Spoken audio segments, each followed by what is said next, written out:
ایک دفعہ کا ذکر ہے کہ اللہ تعالیٰ نے موسیٰ علیہ السلام کو حکم دیا کہ سمندر کی طرف جاؤ، وہاں 3 کشتیاں ڈوبنے والی ہیں۔ موسیٰ علیہ السلام فوری طور پر حکم کی تعمیر کرنے کے لیے سمندر کی جانب چل پڑے۔ ساحل پرسکون تھا۔ بہت دور سے ایک کشتی آتی ہوئی دکھائی دی جو آہستہ آہستہ کنارے کی اور بڑھ رہی تھی۔ ابھی وہ کنارے سے کچھ فاصلے پر ہی تھی کہ حضرت موسیٰ علیہ السلام نے فرمایا، اے کشتی والوں، اللہ کا حکم آنے والا ہے، ہوشیار رہنا۔ کشتی والوں نے جواب دیا، کیا آپ نہیں جانتے کہ اللہ کے حکم کو کوئی نہیں ٹال سکتا؟ ہم تو اس کے بندے ہیں جو اپنے الہی کے پابند ہیں۔ کشتی والے ابھی یہ بات بول ہی رہے تھے کہ اچانک ایک لہر اٹھی اور کشتی ڈولنے لگی۔ اس میں سوار لوگ ہلنے لگے۔ اتنے میں ایک دوسری لہر اٹھی اور کشتی کو ڈوبا کر اپنے تہہ میں لے گئی۔ تھوڑی دیر میں ایک اور کشتی نظر آئی تو حضرت موسیٰ علیہ السلام نے انہیں بھی خبردار کیا اور کہا، ذرا محتاط ہو کر آنا۔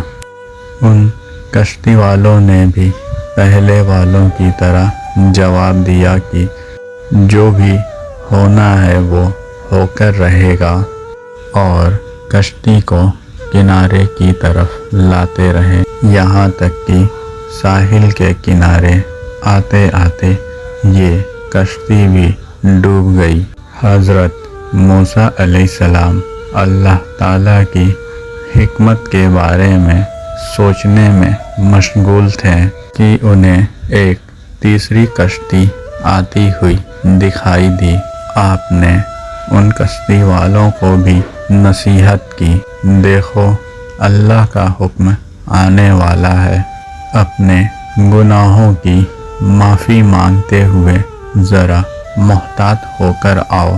کشتی والوں نے موسیٰ علیہ السلام کو جواب دیا، اے اللہ کے نبی، جس طرح آپ سچے ہیں اس طرح اللہ کا حکم بھی اٹل ہے، اسے کوئی نہیں پلٹ سکتا، لیکن اللہ کی رحمت بھی تو ہے، ہم اس کی رحمت سے کیوں مایوس ہوں؟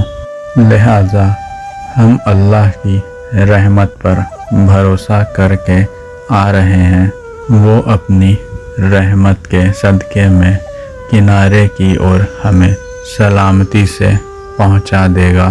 کشتی والوں کا جواب سن کر موسیٰ علیہ السلام خاموش ہو گئے۔ جب کشتی بحفاظت کنارے پر آ پہنچی تو اللہ کے نبی سوچنے لگے کہ اللہ نے تو 3 کشتیوں کے ڈوبنے کا فرمایا تھا، 2 تو ڈوب گئی مگر تیسری سلامتی کے ساتھ کنارے پر آ لگی ہے، یہ کشتی کیسے بچ گئی؟ ارشاد باری تعالیٰ ہوا، اے موسیٰ، آپ نے سنا نہیں کہ تیسری کشتی والوں نے کیا کہا تھا؟ انہوں نے میرے حکم کو تسلیم کیا تھا، میری رحمت کو آواز دی تھی اور اس پر پورا توکل اور بھروسہ کیا تھا، اس لیے یہ کشتی میرے رحمت کے طفیل میں بچ گئی۔ چونکہ جو بھی میرے رحمت کے دروازے پر آ کر صدا دیتا ہے میں اسے نا امید نہیں کرتا۔ حدیث میں آتا ہے کہ جب اللہ تعالیٰ نے مخلوقات کو پیدا کیا تو اس نے لکھ دیا، میری رحمت میرے غضب پر غالب ہے۔ اللہ پاک سے دعا ہے کہ ہم سب کو سمجھنے اور عمل کرنے کی توفیق عطا فرمائے۔